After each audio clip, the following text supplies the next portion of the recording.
Hello everyone, and welcome to another episode of Inside Out Smile. I'm your host, Dr. Amber Q, and my word, what is going on? Physically, we're not actually experiencing an earthquake, but the ground feels like it's moving, doesn't it?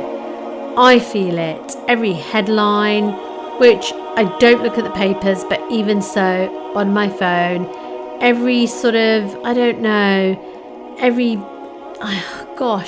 every piece of news about the Palestinians, it's just, everything is, it makes yesterday and when I was younger feel so safe, and it feels that we lived in so much, I don't want to say certainty, but it does feel like that. It feels as if when I was younger, everything was just so much more secure.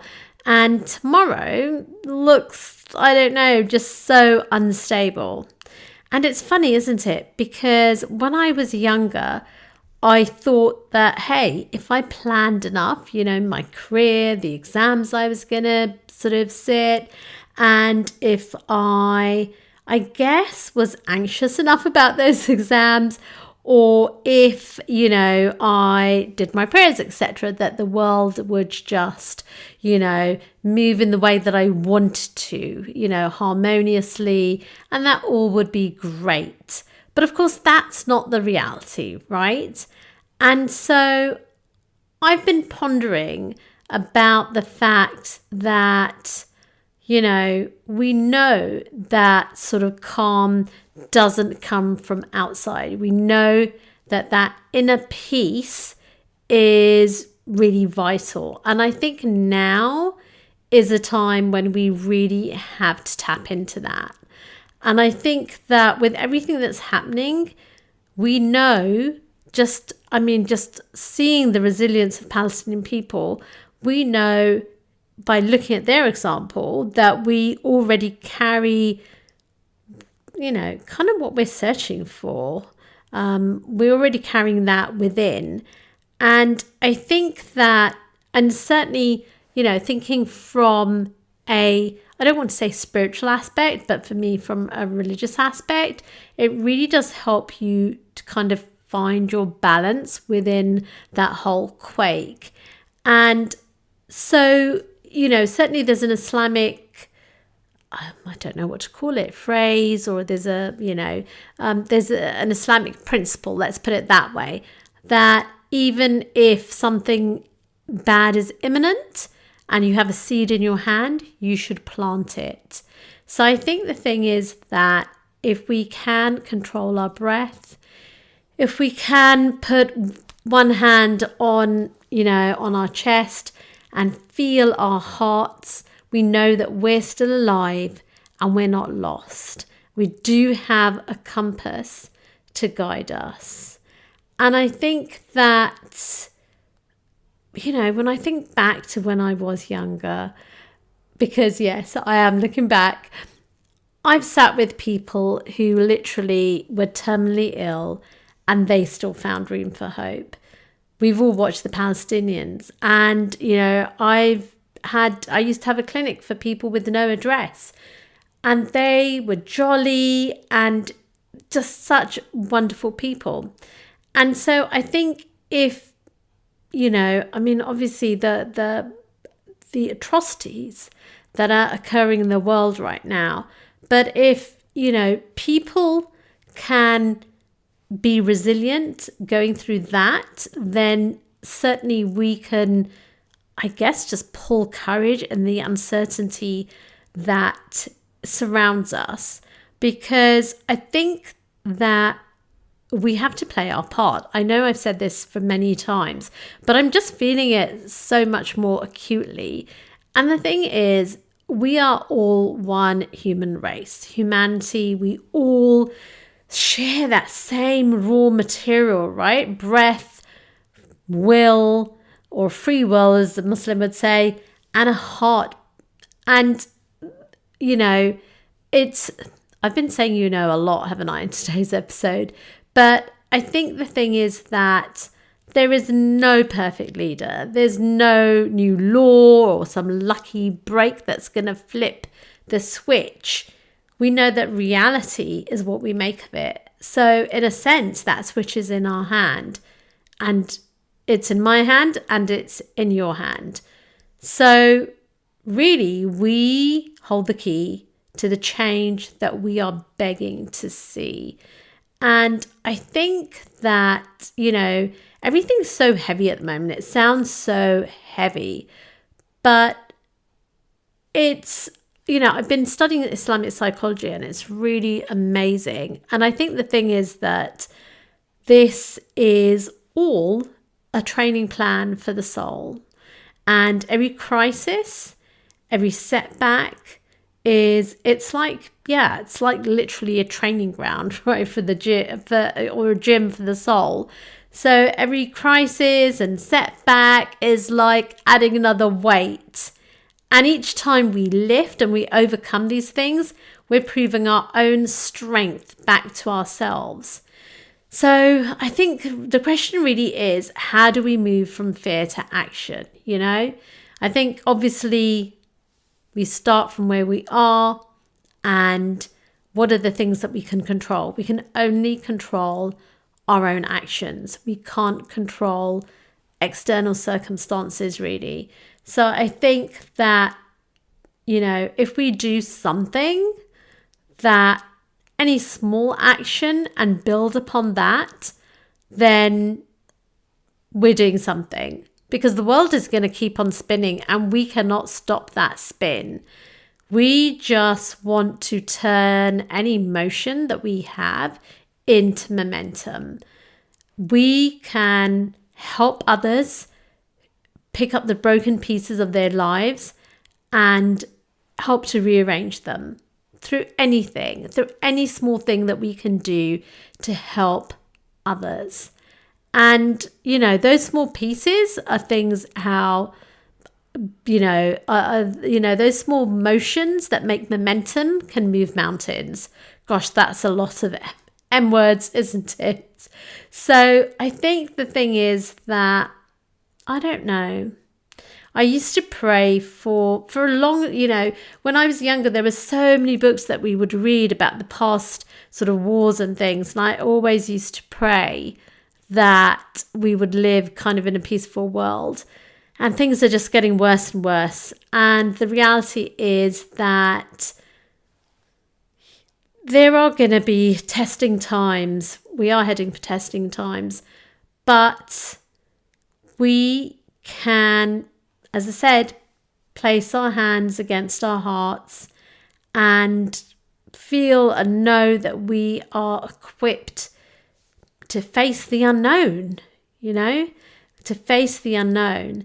And so we can just stand tall, even if we're not very tall like myself, but we can still stand tall, and we can choose to become the change that we want. And I think that's kind of the steadying sort of balance. And it's interesting because I hadn't been to the cinema for ages, and I met a friend and we went to see the new Downton Abbey movie, the finale.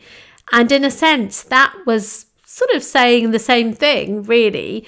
And obviously it was just, I don't want to spoil it for anyone, but I think, one sees this from the trailer, that they're just going through changing times and challenges, as we all do. And I don't know whether it is a function of aging, that you just kind of think, oh, things were so much better when I was younger, or whether it's just that joy of youth. And yeah, because my neighbour's daughter is going off to uni, and I think she's probably quite excited about life. So maybe it is just, I don't want to use the word nostalgic because the world is definitely more unstable.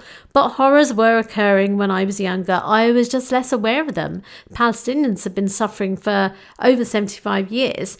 But I guess I wasn't aware of that when I was a child. I didn't realise. And because of a lack, obviously, of social media, we weren't seeing the images that we are seeing now. And although, of course, weapons have become more sophisticated, So I imagine there is more damage, but I think that the cruelty has existed, as I said, for over 75 years.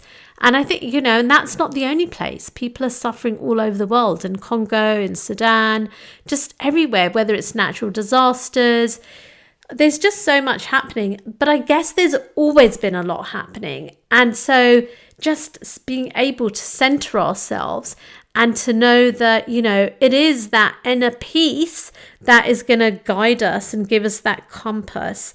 And obviously, depending on your faith, you'll be guided in different ways. You may have a different code of conduct, but I think all faiths, to be honest, and anyone who's sort of has moral fiber knows that we need to take action ourselves to improve the case for humanity, because so many people are suffering, and we don't know when it's going to be our time to suffer, because regardless of where you are in the world listening to this episode, anything can happen to any of us at any time.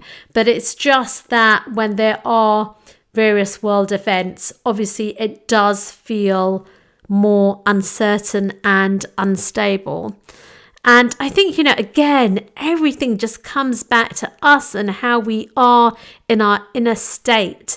And I don't know what you think, but this is I firmly believe in, and I've always said this, no matter what has happened in my life, I have never, ever doubted the fact, my soul can feel it, that we are on a journey. And Islamically, this is just one of the several states that our soul will experience. But this is the most important, because this is the testing ground.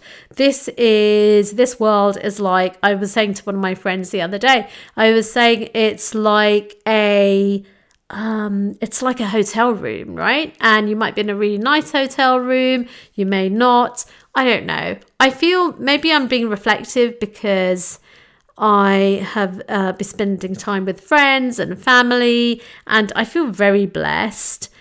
And yeah, I don't know, I had a birthday and I just feel so blessed and so grateful for everything that I have. And I don't know, I've just been seeing friends. I'm seeing another friend tomorrow, and I just feel so blessed. But equally, I feel that, I don't know, what can we do to help others? And I think it's just all of us, I think if we can connect with our inner sort of self and our inner, because, we all have that beautiful essence within us that is pure, but it just gets covered with layers and layers of sort of worldly things that can be unpleasant depending on what's happened in your life and the extent of it. But regardless of that, whoever you are and whatever you've done or not done, if you are breathing, and I presume you're breathing if you're listening to this podcast episode, then you have time. You have time to be whoever you want to be, and to, I think for all of us, whether or not we realize it, it's to return to that pure state that we were in as children. And when I say as children, I literally mean as babies, before maybe parental issues kicked in or whatever. So I guess what I'm just trying to say is that we all have that beautiful sort of divine essence within us, that purity. And we just have to sort of peel back the layers to get to that. And just that process, I think, just uncovers our being, our real being. And I think it's returning, I think the journey of life is returning to who we truly are. And it's funny because I think Western psychology, self-help, self-improvement only looks at one aspect. And I'm coming to that conclusion. Well, I kind of knew that anyway before, but because I've been doing some studies, I feel that, and by studies, I mean sort of reading, research, programs, etc., and not my own research studies. Well, I guess I am doing those informally, just thinking about various people and situations in life that I've come across. But at the end of the day, we are all just beautiful. We are all beautiful. And we just need to get back to that, because for some, if their hearts have become so, I don't know, so deeply hidden, people who are genocidal, for example, I mean, that's just, my gosh, to lose one's humanity in that way, what a terrible thing.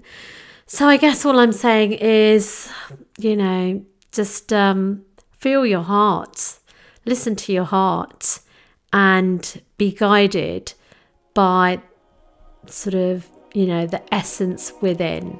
Until the next episode, let's all create connection and not just change lives, but save lives.